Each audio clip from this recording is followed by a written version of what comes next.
അല്ലാഹുവിന്റെ ഹബീബായ നബിതങ്ങളെ പോലും കമ്പ്യൂട്ടറിലൂടെ കണ്ടുപിടിക്കുന്ന പ്രിയപ്പെട്ടവരെ, ഇന്നെല്ലാം ലാപ്ടോപ്പിലൂടെയാണല്ലോ. രണ്ട് വിരൽത്തുമ്പുകൊണ്ട് ഞെക്കിയിട്ടാണ് വാപ്പയാരെന്ന് കണ്ടുപിടിക്കുന്ന കാലമാണ്. അല്ലാഹു കാത്തുരക്ഷിക്കട്ടെ. അത് വെച്ചുകൊണ്ട് റസൂലുള്ളാഹിനെ പഠിക്കേണ്ട മോനെ. പൊന്നാര നബിതങ്ങൾ കാണിച്ച അത്ഭുതങ്ങൾ നിന്റെ കമ്പ്യൂട്ടറിനകത്ത് മനുഷ്യത്വമുള്ള അല്ലെങ്കിൽ മനുഷ്യനെ കൊണ്ട് ചെയ്യാൻ പറ്റുന്ന കാര്യമല്ല. അതുകൊണ്ട് പൊന്നാര നബിതങ്ങൾ സാധാരണ മനുഷ്യനല്ല എന്ന് സ്ഥിരീകരിക്കുന്നതിന് പകരം റസൂലുള്ള സാധാരണ മനുഷ്യനാണെന്ന് പറഞ്ഞ് കൊട്ടിയൊഴിച്ചുകൊണ്ട് നടക്കുന്ന പ്രിയപ്പെട്ട സഹോദരങ്ങള്, വിഷയത്തിൽ നിന്ന് ഞാൻ മാറുന്നില്ല.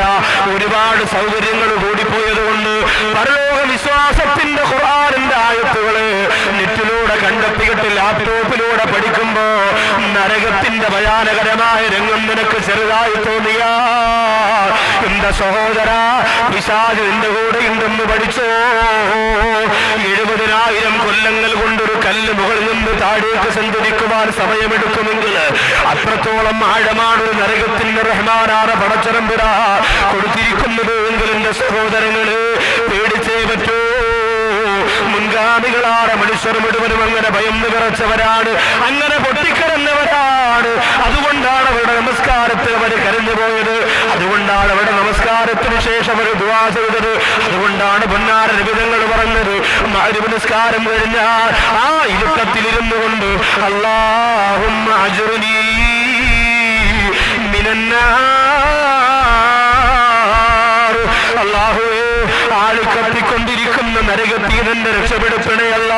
സുബ്ഹി നിസ്കാരം കഴിഞ്ഞ് അതേ തഹിയ്യാത്തിൽ ഇരുന്നു കൊണ്ട് അല്ലാഹുമ്മ അജ്റുനീ മിനന്നാർ ഇന്ന് ദുആ ചെയ്യാ. ലോകത്തിന്റെ നായകൻ നബി മുഹമ്മദ് മുസ്തഫ സല്ലല്ലാഹു അലൈഹി വസല്ലമ തങ്ങൾ എന്തിനാണ് പഠിപ്പിച്ചതെന്നറിയോ? നരകത്തിന്റെ ഭയം വിട്ടുപോകല്ലേ, നരകത്തിന്റെ ഭയം മറന്നു പോകല്ലേ. സന്തോഷവും ആഹ്ലാദവും ആനന്ദവും കടന്നു വരുമ്പോ നരകത്തിന്റെ ചിന്ത നിന്റെ മനസ്സിൽ നിന്ന് മാഞ്ഞു പോകല്ലേ. റഹ്മാനായ റബ്ബ് നമ്മെ കാത്തുരക്ഷിക്കട്ടെ.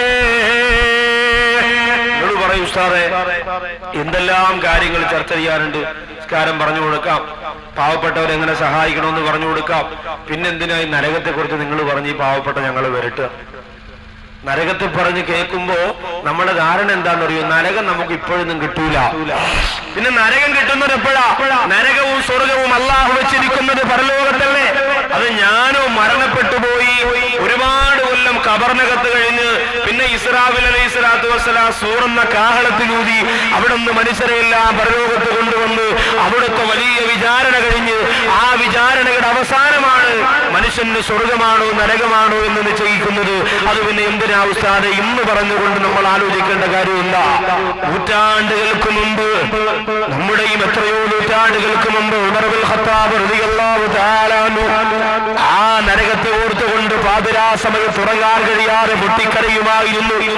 ശരീരത്തെളിഞ്ഞിരിക്കുന്ന ചാട്ടവാറ് കൊണ്ട് സ്വന്തം ശരീരത്തിലേക്ക് പ്രഹരമേൽപ്പിച്ചുകൊണ്ട് പറയൂ ഉമറിന്റെ ശരീരമേ, പറയൂ ഉമറിന്റെ ശരീരമേ, ഇന്ന് നീ തെറ്റ് ചെയ്തോ, ഇന്ന് നീ ദുനിയാവിനെ മോഹിച്ചോ, ഇന്ന് നീ ആഡംബരം കൊതിച്ചോ എന്ന് ചോദിച്ചുകൊണ്ട് ശരീരത്തിൽ ശിക്ഷ നടപ്പാക്കുമായിരുന്നെന്ന് ചരിത്രം പറയുമ്പോൾ ഒരിക്കൽ ഉമർ ഇബ്നുൽ ഖത്താബ് റളിയല്ലാഹു തആല അൻഹുവിന്റെ മുമ്പിലേക്ക് വന്നുകൊണ്ട് ഒരു ജനത പറയുകയാണ്, പെൺകുട്ടികൾക്ക് ധരിക്കാൻ വസ്ത്രമില്ലെന്ന് പറഞ്ഞുകൊണ്ട് യാ ഉമറുൽ ഖൈരി ജുസീതൽ ജന്ന ഉഖ്സുദനിയാതി വ ഉമ്മാഹുന്ന. ഉമർ ഇബ്നുൽ ഖത്താബ് റളിയല്ലാഹു അൻഹുവിനോട് പറയുന്നു, ഉമറേ, എന്റെ പെങ്ങൾക്ക് ധരിക്കുവാനുള്ള വസ്ത്രമില്ല, എന്റെ ഭാര്യയ്ക്ക് ധരിക്കുവാനുള്ള വസ്ത്രമില്ല. അതുകൊണ്ട് ഉമറേ, അവിടുന്ന് കുറച്ച് വസ്ത്രം തന്നുകൊണ്ട് സഹായിക്കണമെന്ന് പറയുമ്പോ ഉമർ ഇബ്നുൽ ഖത്താബ് റളിയല്ലാഹു തആല അൻഹു വെറുതെ ഒന്ന് തമാശയ്ക്ക് പറഞ്ഞു നോക്കി, നിങ്ങൾക്ക് ഞാൻ വസ്ത്രം തരുന്നില്ലെങ്കിലോ, നിങ്ങൾക്ക് ഞാൻ വസ്ത്രം തരുന്നില്ലെങ്കിലോ. ആ സമയത്ത് ഉമർ ഇബ്നുൽ ഖത്താബ് റളിയല്ലാഹു അൻഹുവിനോട് വന്നയാൾ പറയുന്നു, അഖ്സംതു ബില്ലാഹി ലതഫഅലന്ന ഇദൻ നബാ ഹഫ്സിൽ അദ്ഹാബന്ന. ഉമറേ, നിങ്ങൾ അബൂ ഹഫ്സാണ്, തരുമെന്ന ഉറപ്പ് നമുക്കുണ്ട്. ഇനി നിങ്ങൾ തന്നില്ലെങ്കിലോ രണ്ടാമതൊന്ന് ചോദിക്കാൻ നിങ്ങളുടെ മുമ്പിൽ ഞങ്ങൾ നിൽക്കൂലാന്ന് പറഞ്ഞുകൊണ്ട് ഞങ്ങൾ തിരിച്ചു പോകും. മാത്രമല്ല നിങ്ങളുടെ കയ്യിൽ വസ്ത്രം വെച്ചിട്ടാണ് തരാതിരിക്കുന്നത് എങ്കിൽ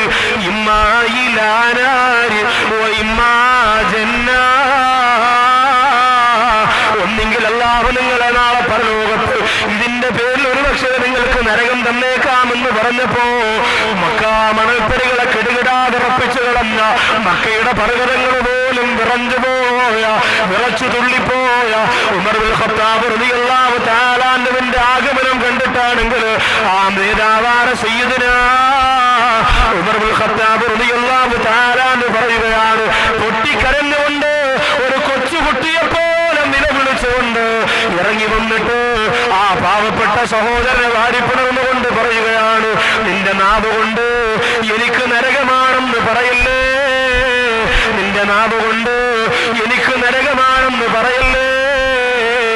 ഒരുപക്ഷെ ആ വാക്കല്ലാഹു സ്വീകരിച്ചാൽ ഉമറിന്റെ അമലുകളെല്ലാം പൊളിഞ്ഞു പോകില്ലേ എന്ന് ചോദിച്ചുകൊണ്ട് ഒരു കൊച്ചുകുട്ടിയെ പോലെ പൊട്ടിക്കരഞ്ഞത് 2011-ലല്ല, 2010-ലല്ല, 1400 മുമ്പാണ്.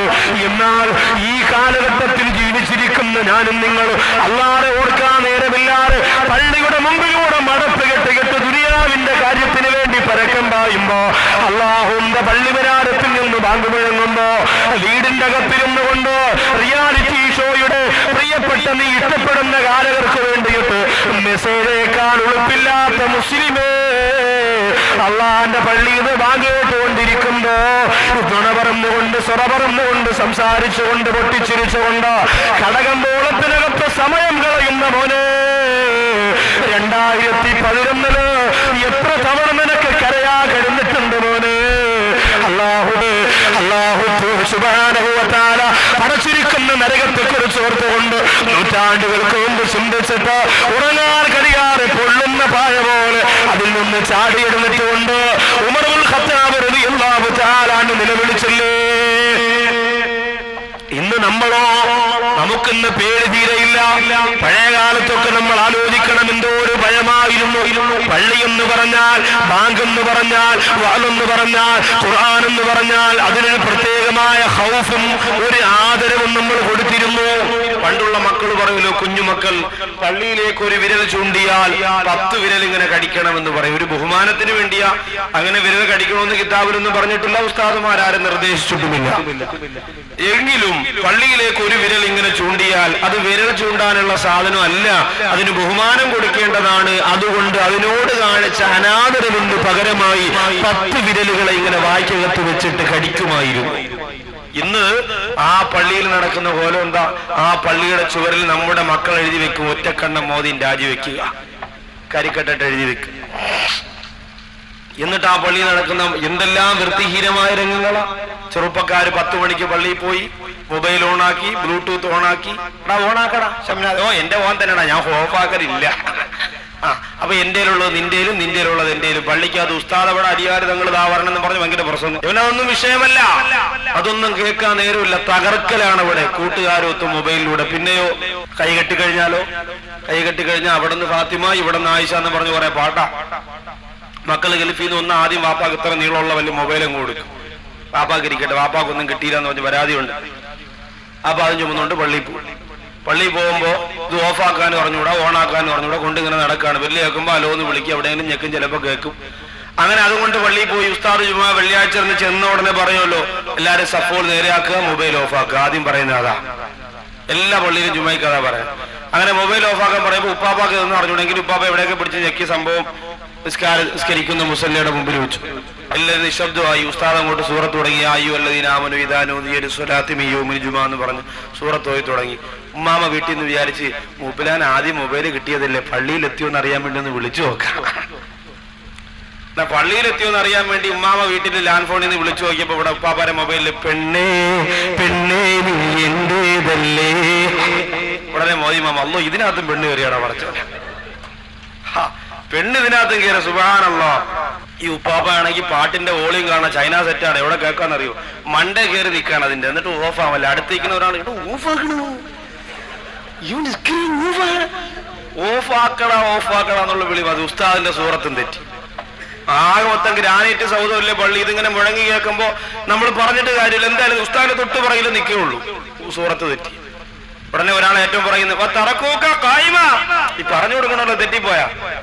അപ്പൊ അടുത്തേക്ക് പറഞ്ഞാ അത് ഈ സൂറത്തിലല്ല, അത് രണ്ടാമത്തെ റക്അത്തിലാണ്. ആകെ കുളമായി. കുറച്ചുപേര് താമസിച്ചു വന്നവര് പറഞ്ഞു, എടാ ഇന്ന് പള്ളിയിൽ നിസ്കാരമില്ല, ഇന്ന് ബാക്കി ഗാനമുള്ള അമ്മക്ക് പോവാന്ന് പറഞ്ഞു.